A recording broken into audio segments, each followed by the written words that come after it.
Number one cause for divorce in America is money. I mean, number one reason that black and brown kids can't go to college is not academics, it's money.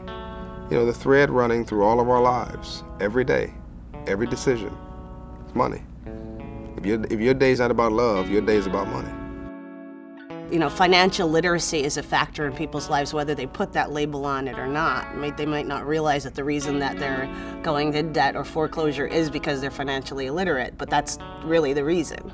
Too many people still do not understand the very basics of personal finance. We're now experiencing a situation in which this national economy is depending on all of us to stabilize our lives financially. I mean, when one family goes into foreclosure, it not only impacts that family, it impacts the whole community.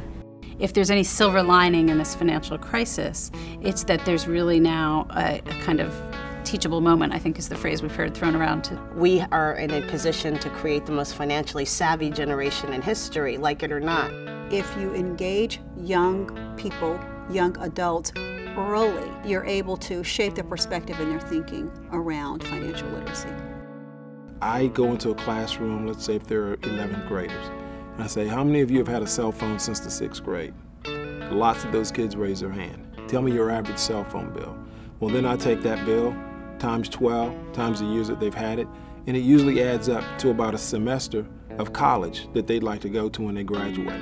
And so right there, I'm getting their attention to say, if we don't understand the value of money, we're going to talk our way out of a college education. Young people are so interested in finance.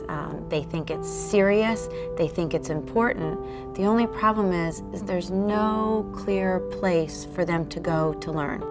When I was first introduced to Operation Hope, I was CFO of the New York Stock Exchange. And it was really important to me to continue in that tradition of bringing together business leaders, government leaders, and social leaders in one place. And that's what John and Operation Hope does. Money to me was just an object. My parents gave it to me and I could spend it on whatever I wanted to, whether it be like games or phone. After Operation Hope, I realized that you needed to save money in order to make more money in the future through other things like investing your money into something important, you know, maybe stocks or bonds. Being an entrepreneur to me means owning your own business, knowing how to handle your own money, basically being able to handle yourself and being able to employ people to work for you. Operation Hope provided a software development kit program through Apple, and through that hands-on experience we learned that you can make iPod applications and earn a profit. I learned how to use my skills in technology, social skills, met new people, and it opened up many doors for me. They do have the power through civic engagement to really turn this ship around.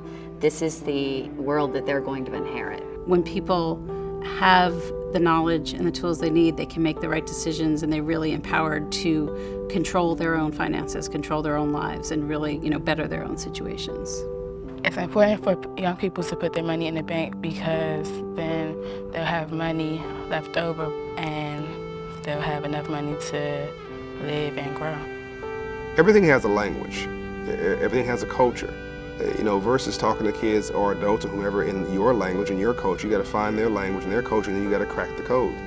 So we succeeded in cracking the code by talking to them just in normal language, and speaking to their aspirations, speaking to their hopes and dreams and desires, and empowering them. And you know, they lit up. It's really been very easy. We've reached, teached, and taught 1 million people now, a quarter of which are children, 380,000 children, and they're running back for more.